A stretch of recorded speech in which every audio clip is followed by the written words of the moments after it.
Kostis Efstathiou. Yes. First of all, thanks for joining us today. I know you are a lawyer and European Commission member and a member of Internationalist Socialist as well, and you are very old friends of the Kurds. Thanks again for accepting that interview. Thank you for your visit to you. It's an honor.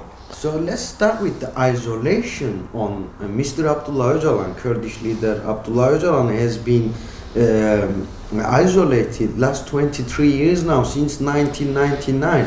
As a lawyer, how would you going to evaluate that? Isn't this against the human rights? Isn't it a human rights violation? And what do you think Turkey by they are isolating Mr. Abdullah Öcalan, what they are aiming? It's a flagrant, it's a totally flagrant, unacceptable intervention to Mr. Öcalan's basic human rights. It's something which even the apartheid system regime in South Africa have not done to Nelson Mandela. Mandela was in prison less period of time than Öcalan. This is a situation which is contrary to European Convention of Human Rights for every aspect of human rights issue. And what is sad in this situation is the arrogancy of Turkey. And to be honest, the hypocrisy of all the Europeans who at the same time they cannot accept any violation coming from Russia or from Belarus or from any other country, and at the same time they tolerate and they close the eyes before the Turkish crimes against human rights and human beings, because Öcalan is not only the, let's say, luminous leader of the Kurdish people who gave inspiration to the Kurdish people and gave them again their identity, but it's also a human being, and as a human being deserves a human treatment which it cannot find in Turkey. And at the same time, nobody speaks, nobody understands, and even if someone dares to talk, nobody are listening to you.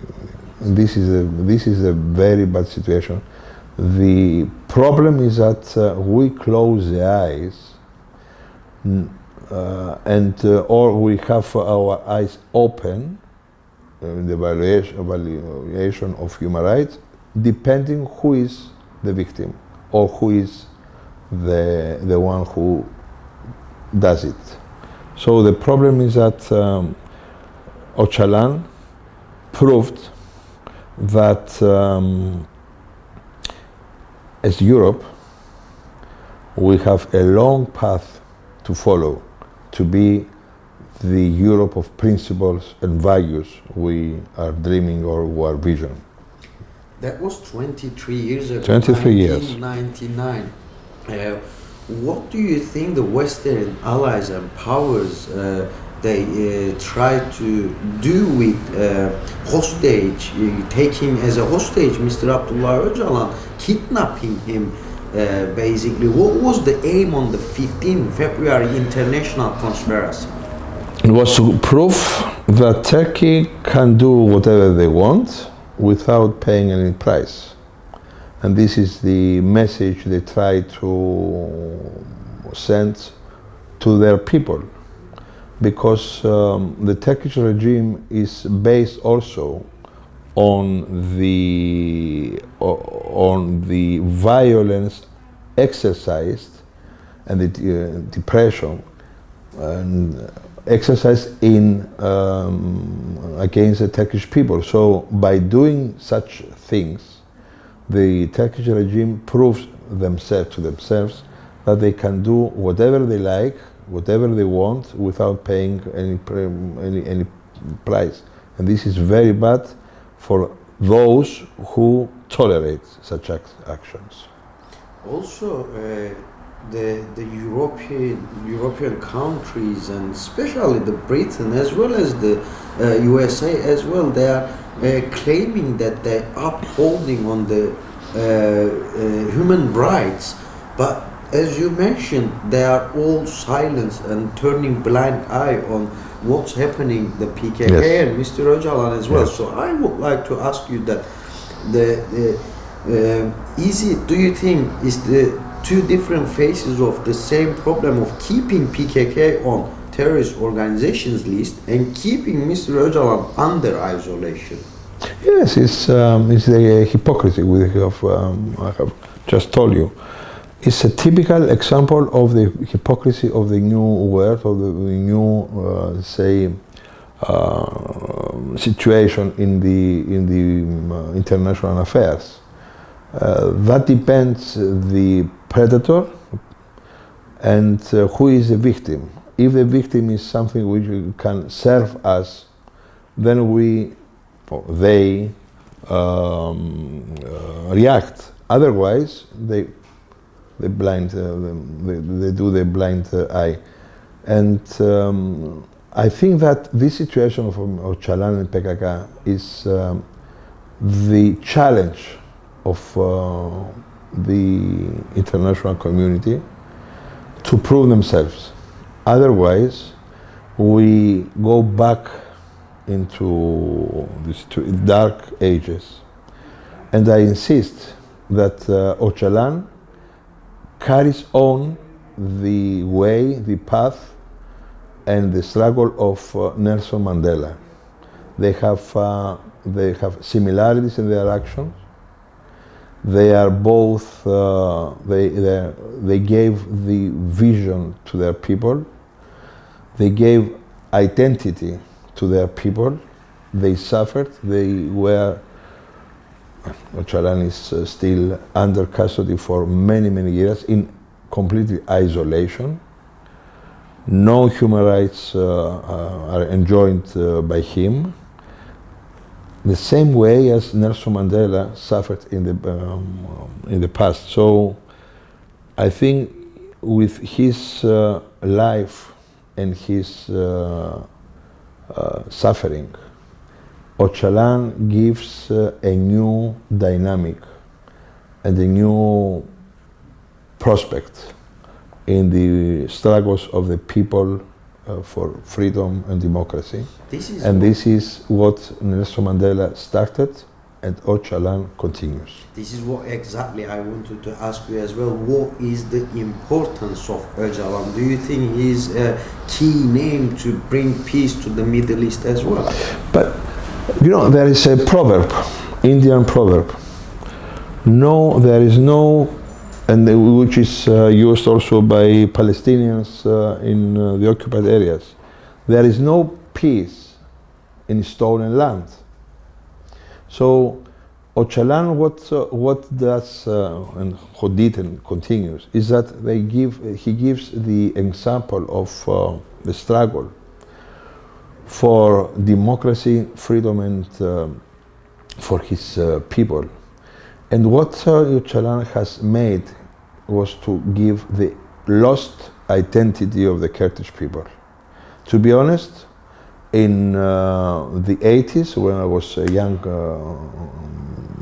boy, what we knew about the Kurdish people is that they were Turkish living in the mountains. And what Ocalan proved and succeeded is that he gave the identity which was stolen by the Turkish government or the other authoritarian countries, governments in the area. So the identity of the Kurdish people is close and linked with Ocalan's life.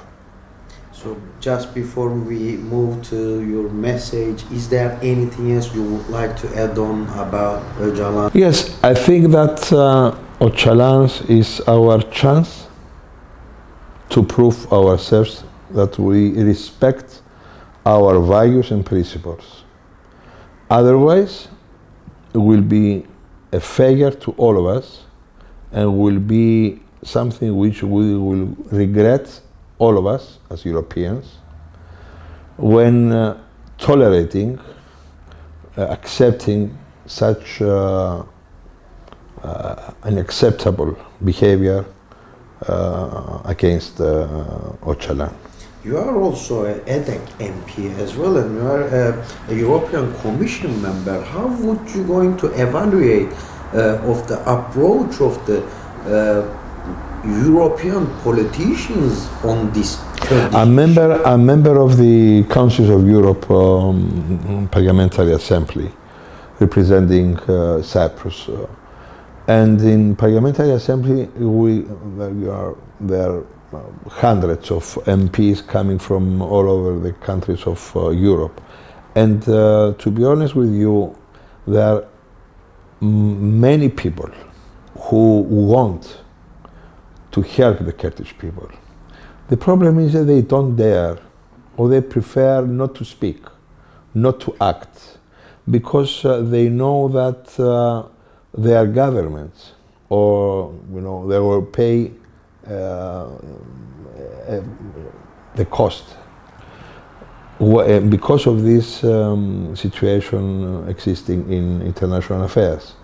So what is a challenge for us in the Council of Europe is to give the way or the stand to all these MPs, to stand with next to Kurdish people, next to Kurdistan, and join their voices for human rights, for freedom and democracy. Thank you. Lastly, what is your call for freedom for Ocalan and your message for the Kurds?